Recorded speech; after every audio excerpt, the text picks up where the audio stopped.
Chapter 6. Meet Your Roommates. I'm sorry. I know it's terrible, but I can't remember everyone's numbers, especially from the beginning. It's all right, we understand. The door slid shut and melted into the wall so well you'd swear it had never been there. We all waited for a minute, the whole lot of us, for the next insane thing to drop on our heads. Nothing happened. 9 hours, 12 minutes, and 30-some seconds, someone repeated. How specific. That broke the spell. People fanned out to find their beds and explore the room. The bunks were stacked 5 high, with indented rungs bordering the sides. There were 3 sets built into the left wall, 3 in the right, and 2 on either side of an open door on the far side. Maybe the place we should go to clean our skins? 2 more sets of bunks behind us on either side of the invisible door to the outside made a total of 10 columns, 50 bunks. I checked the number on my left shoulder. 14. My bunk was on the middle stack on the left wall, second from the top. I climbed into my little alcove, curled with my back to the room. I couldn't deal any more. My solitude was not to be. "So what is actually going on here?" the person shouted. After that most recent experience, anything would have been too loud, but this would have been too loud anyway. She didn't get an answer. "Okay, what's the last thing anyone remembers before waking up in this freak house?" Would she stop? I needed her to stop. Someone else tried to explain. "There was this big gray tentacle kind of thing." "Thanks, honey," the loud girl interrupted. "I mean, what's the last sane thing anyone remembers?" "Hey, relax," another voice pleaded. "She was just answering your question." "Yeah, but see, floating balls with tentacles don't happen." Quiet for half a beat. Then the loud girl swore and shouted even louder, "Those things are real?" I looked out to see what was going on. Everyone was looking up. A whole cloud of those gray soccer ball blobs floated above us like a school of jellyfish. Nope, couldn't handle that right now either. I turned back into my private huddle, wishing I could shut everyone out, but I couldn't. "I was hoping they were a hallucination," someone murmured. A thick Louisiana Bayou voice observed, "It must be a mass hallucination then, and we're all still tripping." "So what are we saying here?" yet another person demanded. "Are we, like, abducted by aliens or something?" Bayou snorted. "Where you been for the last couple hours? Taking a break?" "That's exactly what happened. Those wolf things were right. You are stupid." The supposedly slow person retorted, "At least I know not to roll my eyes at giant aliens." A long pause. "We know what happened." I was getting all the voices confused. I couldn't keep track. "The question is why?" Another long pause. "Come on, guys," the loud one badgered. "This is serious. Somebody talk." Bayou sighed. "Does it matter? They're all coming in 9 hours. We'll find out then." "I want to be ready when they come," Loud Girl countered. "I'm not going to lie around and wait for shit to happen to me." First thing she'd said that made any sense. "Well, he told us, didn't he?" What was that, a 7th or 8th voice asked? This one was calm, reasonable. "That ugly animal guy, Cobal. He said this is selection." "Whatever that means," Slow Girl grumbled. A new person observed, "I think it's a female, actually. Pretty sure I heard them say that." Loud Girl snapped, "It doesn't matter if it's a girl or a boy."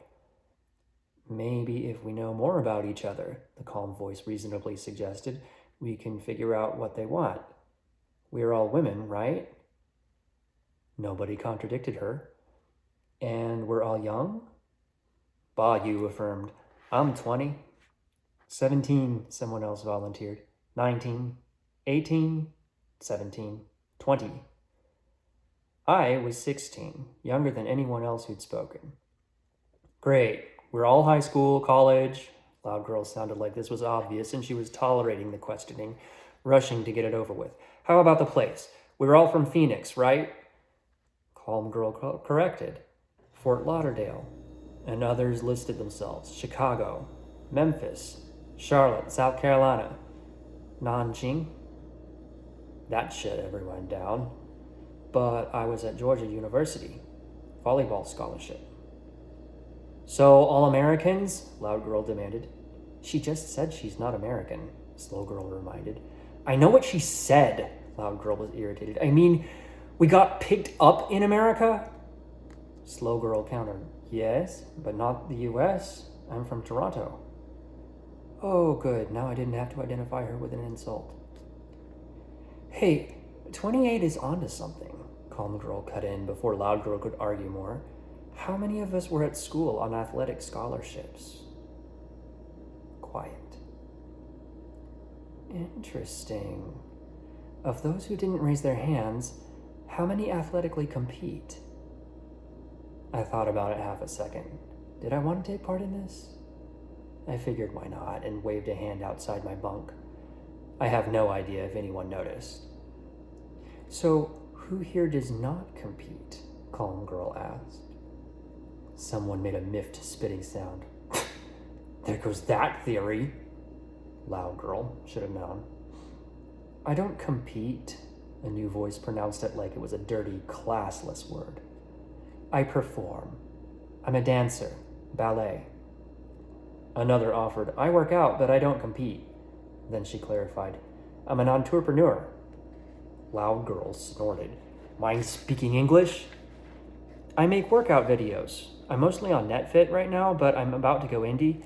Plus, I'm getting an outerwear sponsorship. And so what? You think you're better than us? Loud Girl demanded. What is your problem? Now it was Toronto who was irritated. I silently agreed. My problem is we're stuck here, and nobody knows what the hell is going on, and nobody seems to care. Loud Girl rose in volume as she kept talking. My problem... Hold on, a new voice ordered. No, Loud Girl pressed. This jackass thinks she can drop it, the voice commanded, with authority. I turned to look. It was the ebony goddess, skin clear and dark as midnight. She'd found a hairbrush and turned her mat into a huge, glorious mane. She was glaring at an equally tall, hatchet-faced blonde, but the goddess commanded all the attention. We care. She walked to the center of the room, supremely confident. I think I speak for everyone when I say we all care. Everyone's stressed, and we're afraid, but that's no reason to turn on each other. Take a deep breath. The goddess took her own advice, and the blonde grudgingly mimicked her, her exhalation more a frustrated sigh than a yogic relaxation exercise. Are we good? The goddess raised her eyebrows, but murderous silence was the only answer Loud Girl offered. So, everyone here's active, more than average? The calm girl broke the stalemate. That's the link. She was a little smaller than most of the people down there, but still plenty big. She also looked older than most. I'd guess mid-20s, which would have meant she didn't announce her age either. Yeah, Bayou agreed, but what does that tell us? Practically nothing. She was built like an oak tree. You could see by her tight jumpsuit she had strong shoulders and arms. It tells us they want athletes. Calm Girl ran her fingers through her hair. She needed the goddess's brush. Loud Girl, looking at Calm Girl to avoid the goddess, declared, They'll make us run. We don't know that. Another giantess stood with arms crossed, looking between Calm Girl and the goddess. She was a lithe, muscular, mocha-skinned woman with a mass of braids with bleached ends. They might not make us do anything. Oh, really? Loud Girl shot back. You think they kidnapped us and roughed us up and almost killed us just so they can get your consent later? She was a pill, but she had a point. The lean one shrugged. Okay, they kidnapped us, but they also cleaned us and gave us clothes. Bayou interrupted. That shower was so cold, I'm not counting it as a favor. Calm Girl supported the lean one. They were pretty antagonistic, but look at the full picture. They gave us food. Not good food, but it was food. And they gave us those fancy mask visor things. I looked at my own visor. It was still bunched, like a tumor growing out of my leg. I took it out to attempt refolding it the right way. And they didn't hurt us, Toronto added. They looked mean and they threatened a lot, hit a few of us, but nothing serious. Now that I was listening for it, I did detect a hint of a Canadian accent in her speech. Exactly. Calm Girl sounded more confident with the support she was receiving. They've already invested time and resources on our care, and they didn't really hurt any of us. I don't think we have a lot to worry about. What are we? A bunch of puppies? Bayou scorned. They punched me in the head. Loud Girl leaned forward and pointed at her temple for emphasis. You make it sound like basketball camp or something, but guess what? I didn't sign and I wasn't recruited. This is kidnap. And like 12 over here said, the shower was freaking torture. Then they sealed us in here with no option to leave. Lean One crossed her arms. You're jumping to conclusions. No, she's not. A long-legged bald woman emerged from the back. No doors, no windows, not even an air vent. We ain't leaving. So you see, Calm Girl motioned to the smooth spot in the wall where we had entered. There's nothing we can do until tomorrow anyway. Then we can ask questions and get some answers. First you're like, maybe we're not trapped, and then you find out we are and you're all, don't freak out. The ballerina's voice belonged to one of the younger-looking girls, brushing her exceptionally long, exceptionally straight brown hair. Which is it? Thank you! Loud Girl shouted, motioning to the ballerina. She gets it! She's saying panic is not the right option. The goddess drew focus back to herself. Panic makes us stupid. Panic makes us weak. And I look at all of us here and I know we are not weak. Another unnamed girl, I decided on Jane since I didn't notice any defining features, doubtfully crossed her arms. What do we do then? We keep our heads.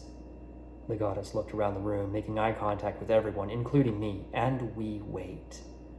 We don't know what's coming, but they gave us 9 hours. I suggest we sleep.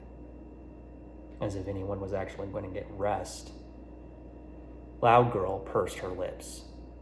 Fine, she huffed, but when this all crashes down on us and turns into a Chinese death camp, don't say I didn't warn you.